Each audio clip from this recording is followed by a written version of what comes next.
مدهانيت أبتعنا ويمداي كتصاوتو تصنحت أرا قليل أيكونان انتخونا جن على تاو الشنخات ولا ليخا ملاين أبزمناو أقل تعنا تترنيفو أبركتو زعزلو مداين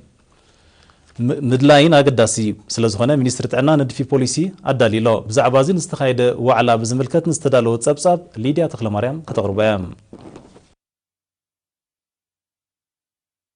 مينستر تعنا نبهلاوي فوسا عملكيتو أبزدالو ندفي هاجراوي بوليسي نمزتاي زعلمه وعلى أبدراش هاجراوي موكسة هوسبيتال أوروتا أقانعوم أبتي وكلتي استفلالي أكلات منجستي على ما ودبت عنا كمون أبا أقولقلوت بهلاو فوسا زنتفو زيقاتات تستساتفو الوعلا مينستر تعنا أمينة نور حسين أبز سمعتو قال مينستر تعنا نأقداسنت بهلاو فوسا أبتعنا ومراي تجنزيبو قالو شنخاتون مقلاين أبزمناوي أقولقلوت تعنا تتقرنيفو أبركتو زعززلو منقدين من داين مس مشارختو بمتحببار تعارتات كاكاد مترحب بمتقاس نعو زملكت بوليسن مقوطات أري حقاقاتن ممرحيتاتن كندف كمزباق عقاليتام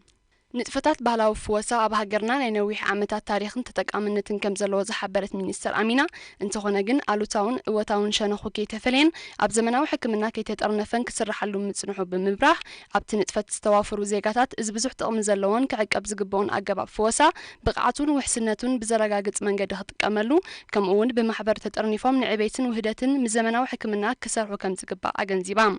وكيل على ما ودبت عنا بإرترا دكتور عثمان عبد المؤمن بوجنو 800 كاب حزب أفريقيا بمنقد بهلاو فوسا أقلقلوت عنا كم زركب بمحبار زد ما اتفوسا أبشفنت عنا عبا أبركتو كم زلو زملكت بخان طيسو على ما ودبت عنا نمعبال وحسن بقو أنت تكامنت بهلاو فوسا كم تسرح أرديوم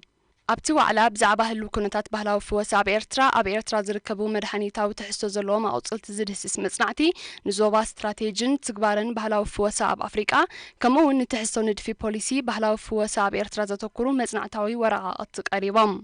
علامات وعلى بزعبات السند في هاجراو بوليسي بهلاو فوسا أفلطون مسفحن أب مقوطات أريح قاقاتن موياوي سن مقبارن بهلاوان فوستي نمزتاين كوينو أبتو على ستساتفو وكلت بهلاوان فوستي نتند في بوليسي زدالو ودقف مغلات نعاوت تكبارو خمسرحو أرقاقيتهم ኤርትራውያን ደቂ ኣንስትዮ ኣብ ዝተፈላለዩ ዓውድታት ይነጥፋ ከም ዘለዋ ዝፍለጥ እዩ ምሕያል ዓቕምታትን ድማ ንተሳትፎን ዝድርዕ እዩ ሃገራዊ ማሕበር ደቂ ኣንስትዮ ኤርትራ ልዑል ኣተኩሮ ሂብሉ እዩ ዝሰርሓሉ ዘሎ ብርሃን አንደ መስቀል ንዘዳለዎ ፀብጻብ ያሲን ሳልሕ ከቕርቦ እዩ ሃገራዊ ማሕበር ደቂ ኣንስትዮ ኤርትራ ንንጥፈታት ደቂ ኣንስትዮ ዞባ ሳዋን ላዕለዎት ትካላት ትምህርትን ዝግምግም ዓውደ ዘተ ብ4 ነሓሰ ኣቃኒዑ ኣብቲ ኣብ ኣዳራሽ ማእከላይ ቤት ጽሕፈት ሃማዲኤስ ተኻየደ ገምጋም ተሳትፎን ትራን ደቂ ኣንስትዮ ኣብ ኣካዳሚያዊ ፖለቲካውን ማሕበረ ቁጠባውን መዳያት ኣብ ምብራኽ ዘተኮረ ዓበይቲ ስራሓት ከም እተዓመ ተገሊጹ ኣብ ሳዋን ኮሌጃትን ዝግበር ናይ ምንቅቓሕ ጎስጓሳት ንራእየን ዘነጽር ኣብ ጉዳይ መሰላት ደቂ ኣንስትዮ ዘለወን ኣረኣእያ ክብዘብልን ፖለቲካውን ንቕሓተን ዘዕብን እወታዊ ተራ ከም ዘለዎ ተገሊጹ ኣብቲ ዘተ ብዛዕባ መንነት ፖለቲካውን ንቕሓትን ጽልዋ ዓውለማ ኣብ ማዕርነትን ደቂ ኣንስትዮን ጥዕናን ሌላ ምስ ኣሃዱ ምሕያል ደቂ ኣንስትዮ ሳዋ ዝብል መጽናዕታዊ ወረቓቕቲ ቀሪቡ ፕሬዚደንት ሃማዲኤ ወይዘሮ ተኸኣ ተስፋ ሚካኤል ኣብ ዘስምዐቶ ቃል ደቂ ኣንስትዮ ብሓፈሻ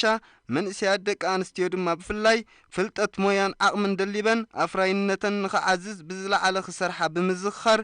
መድረኽ ቁጠባዊ ሓርነት ንምርጋጽ ዝካየድ ዘሎ ቃልሲ ካብቲ ን30 ዓመታት ዝተኻየደ ብረታዊ ቃልሲ ዝኸበደን ዝሓየለን ምዃኑ ሓቢራ ኣብ ኩለን ኮሌጃት ንዝርከባ መንእስያት ደቂ ኣንስትዮ ጽልዋን ኣሰርን ብዝገድፍ መንገዲ ጎስጓሳት ምክያት ካብ ዓበይቲ መደባት ማሕበር ኣብ 2016 ምዃኑ ዘመልከተት ወይዘሮ ተኸኣ መንእስያት ኣሰር ቀዳሞት ተኸቲለን ኣብ ዳግመ ህንጻ ሃገረን ብዘተኣማምን መንገዲ ተሳታፍነተን ከሕይላ ኣዘኻኺራ ኣብቲ ዓውደ ዘተ ንተሳትፎ ጓል ኣንስተይቲ ኣብ ኩሉ ዓውድታት እተንጸባርቕ ኤርትራዊት ጓል ኣንስተይትን አንጸባራቒ ዓወታን ዘርእስታ ስነዳዊት ፊልም ቀሪባ ኣብ ንዞባ ቁርደት ብክረምታዊ ወፍሪ ልምዓት ተማሃሮ ዕዉት ማእተታዊ ንጥፈታት ይሰላሰል ከም ዘሎ ወኪል ኤሪና ሓቢሮም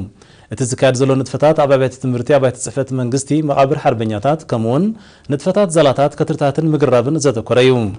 ኣብ ውሃድ ናይቲ መደብ ኢንጂነር እድሪስ ኣዳላ ንኤሪና ኣብ ዝሃቦ ሓበሬታ ብናይ ሎም ዓመት ወፍሪ ልዕሊ 20,000 ፈልሲ ክትከል መደብ ከም ዘሎ ብምጥቃስ ንትግሃት ተማሃሮ ኣብቲ ዝሰላሰል ዘሎ ንጥፈታት ሞጊሶም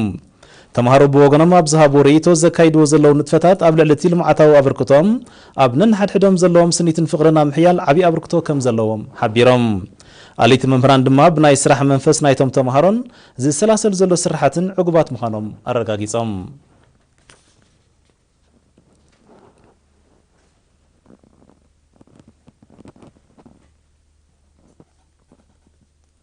ክለባት ስፖርት ንዞባ ኮሌጅ ንምሕያል ውሁድ ኮማው ጻዕሪ ክካየድ ሓላፊ ኮሚሽን ስፖርት ኣብቲ ንዞባ ኣቶም ምስግና ተኽሉ ኣዘኻኺሩ